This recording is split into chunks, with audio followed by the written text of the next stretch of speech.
In a quiet back alley, an old man's life was shattered by a lie. But what the aggressor didn't know was that the truth was hidden inside a simple toolbox, waiting to be discovered. This is the story of how a tiny digital device exposed a brutal act of police misconduct and brought a corrupt officer to justice. Señor Emilio Vargas was a 75-year-old master carpenter from Oaxaca. A man whose hands had shaped wood with pride for over 6 decades. Though legally retired, his passion for the craft never faded. One late evening, he finished a custom cabinet installation for a local restaurant. He carefully packed his most treasured tools into a heavy, custom-made cedar toolbox he had built himself. These weren't just tools. They were extensions of his hands, his legacy. As he walked down a dimly lit alley towards his truck, headlights sliced through the darkness.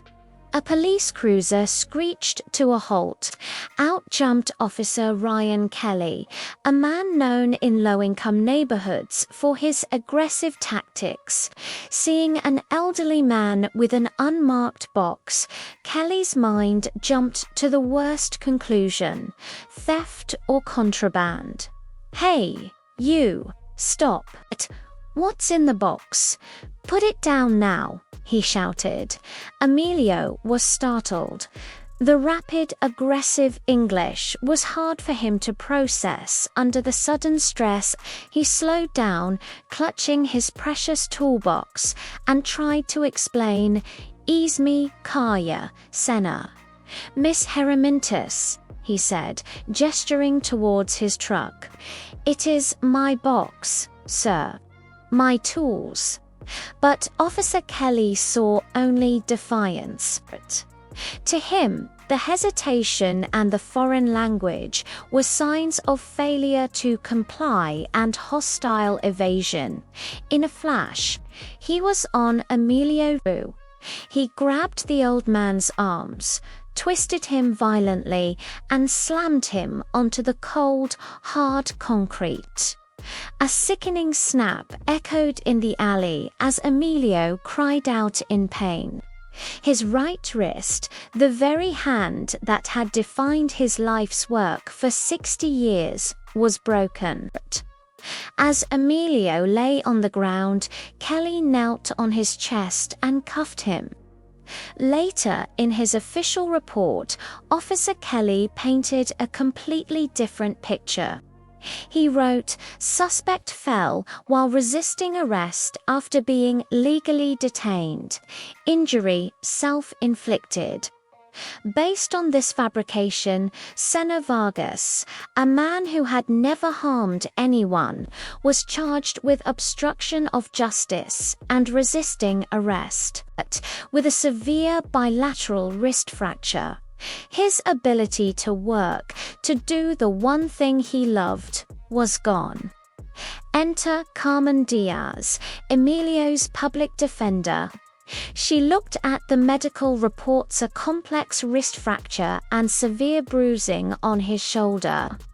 This wasn't the signature of a simple fall.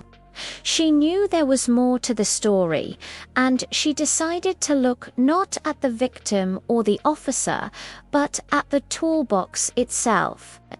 Inside that heavy cedar box, among the chisels and saws, was a high-end European digital caliper. This wasn't just any measuring tool. It was a smart device equipped with an internal accelerometer and a data log. This feature was designed for industrial use, to track if the delicate instrument had been dropped or mishandled, often for warranty claims. It recorded precise measurements, and crucially, it logged G-force spikes. This tiny piece of technology held the key. When Carmen's team retrieved the Caliper's log, they found two bombshells. First, a measurement timestamp. The Caliper's log showed its last manual input was a measurement of 18.5 millimeters. Recorded at exactly 11 hours, 3 minutes and 17 seconds p.m. According to Officer Kelly's timeline, this was 2 minutes after Emilio was supposedly already resisting arrest. This proved Emilio was peacefully engaged in his work, likely making a final check just moments before the encounter. He wasn't a fleeing suspect, he was a craftsman finishing a job. But the second piece of data was the true knockout blow: the impact record. At precisely 11 hours, 5 minutes and 3 seconds p.m. the exact moment of the arrest, the Caliper's log showed a massive instantaneous G-force spike of 10.4 Gs. Carmen brought in an expert who testified that a G-force spike of over 10 Gs is not the result of a person tripping or accidentally falling. It is the signature of a high-velocity, violent slam onto a hard surface. It was the digital fingerprint of a body being thrown to the ground. Kelly claimed Emilio fell. The Caliper proved he was thrown. The defense didn't stop there. They found a nearby ATM camera. The video was grainy, but the audio was crystal clear. It captured Officer Kelly's initial shout.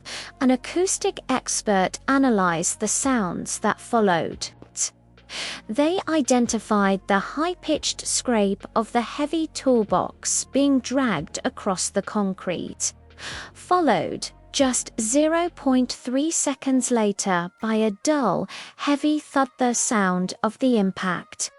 The timing of that thud perfectly matched the 10.4 G spike recorded by the Caliper. The tool told the same story as the sound waves.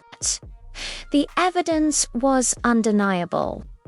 The G-force data, the time-stamped measurement, and the audio forensics combined to paint a single horrifying picture. Officer Kelly's sworn statement wasn't just inaccurate. It was a malicious lie crafted to cover up his own brutal assault on a defenseless senior citizen. The case crumbled. The charges against Señor Emilio Vargas were dismissed with extreme prejudice. But the story doesn't end there. Officer Ryan Kelly was fired from the police force. He was then convicted of aggravated battery for causing grave bodily harm and felony perjury for lying in his official report. The man who shattered an old carpenter's wrist was sentenced to prison. Emilio Vargas received a major civil settlement for his ordeal, in a beautiful act of turning pain into purpose. He donated a portion of the money to establish a bilingual seniors advocacy center. His goal was to ensure that other elderly Hispanic residents would never become victims of linguistic barriers or discrimination by law enforcement. And legally, the case of the G-force alibi set a powerful precedent.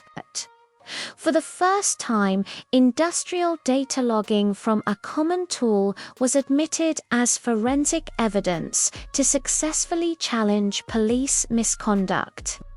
It showed that in our digital world, the truth can be found in the most unexpected places, even inside a master carpenter's toolbox. A tool designed to measure fractions of a millimeter ended up measuring the magnitude of an injustice. Thank you so much for watching. If you found this story as powerful as we did, please like this video and subscribe to our channel for more true stories where technology helps uncover the truth. See you next time.